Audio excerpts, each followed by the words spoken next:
गुरुदेव और मां गायत्री के चरणों में कोटि कोटि नमन। आप सभी को प्रणाम। किसी किसी व्यक्ति को कुछ दिव्य शक्तियां प्राप्त हो जाती हैं। इसमें से श्रवण और दर्शन की दिव्य शक्तियां भी शामिल हैं। बात उस समय की है जब सिकंदर पंजाब की सीमा पर आ पहुंचा। एक दिन रात को उसने अपने पहरेदारों को बुलाया और पूछा, ये गाने की आवाज कहाँ से आ रही है। पहरेदारों ने बहुत ध्यान लगाकर सुनने की कोशिश की, पर उन्हें तो झिंगुर की आवाज भी सुनाई न दी। भौचक्के के पहरेदार एक दूसरे का मुंह देखने लगे।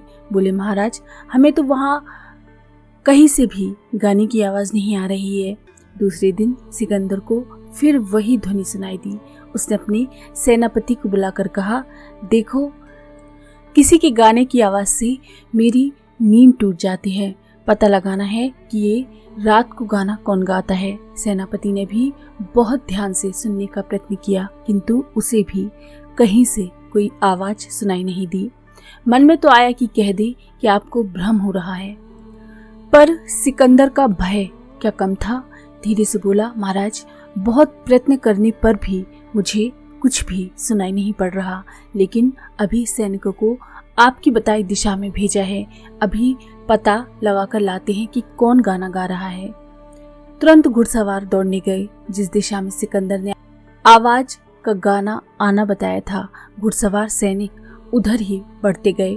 बहुत पास जाने पर उन्हें एक ग्रामीण के गाने का स्वर सुनाई पड़ा। पता चला कि वो स्थान सिकंदर के राजप्रसाद से 10 मील दूर है। इतनी दूर की आवाज सिकंदर ने कैसे सुन ली? सैनिक, सेनापति सभी इस बात के लिए स्तब्ध थे।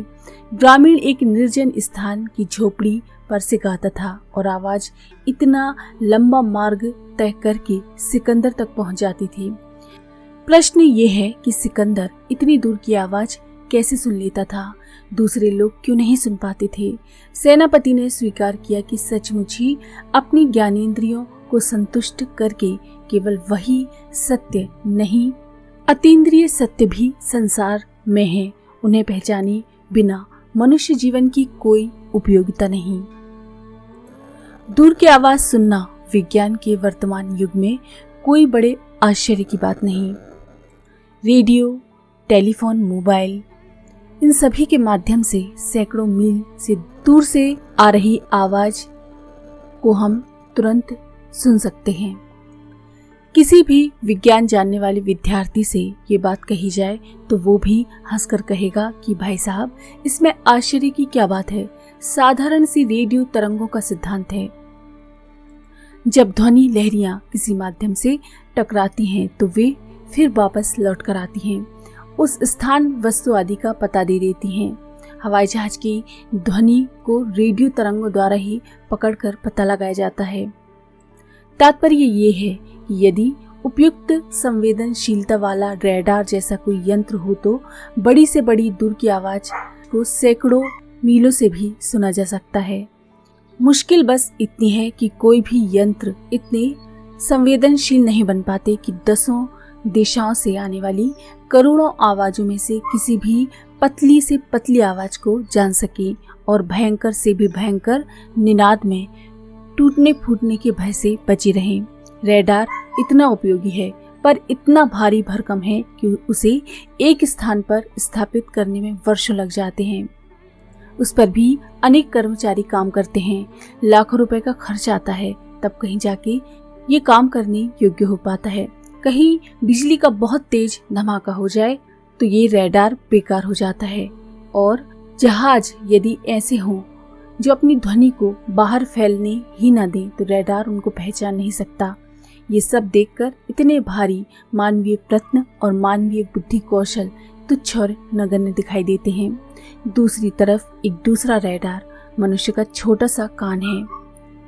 ये कान एक सर्वशक्तिमान कलाकार विधाता की याद दिलाता है, जिसकी बराबरी का रडार संभवतः मनुष्य कभी न बना पाए।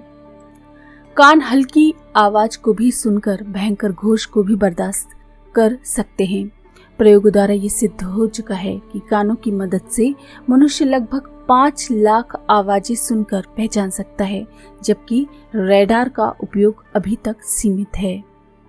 महर्षि पतंजलि ने लिखा है, श्रवण इंद्रियों यानी कानों तथा आकाश के संबंध में संयम करने से दिव्य ध्वनियों को सुनने की शक्ति प्राप्त होती है। ये बात अब विभिन्न प्रयोगों से भी सिद्ध हो गई है।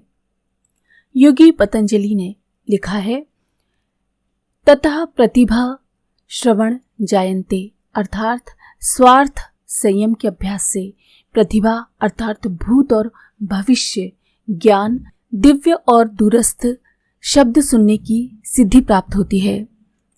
ये सूत्र सिद्धांत सूक्ष्म कर्णेंद्र की महान महत्ता का प्रतिपादन करते हैं और बताते हैं कि जब तक मनुष्य के पास ऐसी क्षमता संपन्न शरीर है, उसे भौतिक शक्तियों की ओर आकर्षित होने की आवश्यकता नहीं। सिकंदर 10 मील दूर तक की आवाज सुनता था। योगी तो अपने कान लगाकर सारे ब्रह्मांड को सुन सकता है। ये बात अब विज्ञान भी स्वीकार करता है। कान की बनावट की नकल करके वैज्ञानिक ऐसे रेडार बनाने के प्रयत्न में हैं जो शुक्र, मंगल और उसके आगे की भी गतिविधियों का पता लगा सके। पूर्वाभास की अनेक घटनाओं में एक घटना भी है जिसमें पूर्ण स्वस्थ रहते हुए भी मृत्यु का पूर्वाभास मिला और अक्षरशः सही निकला। उत्तर प्रदेश मुरादाबाद जिले की बिलारी तहसील में ग्राम सवाई के निवासी एक लोकप्रिय समाज सेवी गजराज सिंह को अपनी मृत्यु का आभास 4 दिन पहले मिल गया था। वैसे तो कुछ वे रुग्ण तो थे, पर चलने फिरने तथा साधारण कामकाज करते रहने के लिए समर्थ थे। उन्होंने घर वालों को 4 दिन पहले ही अपनी मृत्यु का समय बता दिया था और मरघट में जाकर अपने हाथ से जमीन साफ करके दाह कर्म के लिए स्थान निर्धारित कर दिया था। लकड़ी, कफन, यहाँ तक कि जमीन लीपने के लिए गोबर तक समय से पूर्व ही मंगा लिया गया था। वैसे तो वो अन्न खाते थे, पर 4 दिन पूर्व ही उन्होंने दूध और गंगा जल पर रहना आरंभ कर दिया। आसपास गांव के लोगों को बुलाकर उन्होंने आवश्यक परामर्श दिए। मृत्यु का ठीक समय मध्याह्न 2 बजे था, सो उन्होंने हर किसी को भोजन करा के निर्वृत होने के लिए आग्रह पूर्वक प्रेरित किया। आश्चर्य ये कि मृत्यु उनके घोषित समय पर ही हुई और मरने से 15 मिनट पूर्व तक पूर्ण स्वस्थ जैसी स्थिति में वो बात करते रहे। अध्यात्म विद्या के आधार पर देश काल की परिधि से बाहर के दृश्य को देख सकना संभव रहा है। इसे दिव्य दृष्टि कहा जाता है। दिव्य दृष्टि की बात अविश्वसनीय नहीं है। ये बात होलोग्राफी के रूप में सामने आ चुकी है। वेदांत का कथन भी अब गंभीरता पूर्वक विचार करने योग्य प्रतीत होता है कि हमारी आंखें धोखा खाती हैं और अवास्तविक और वास्तविक को समझती हैं।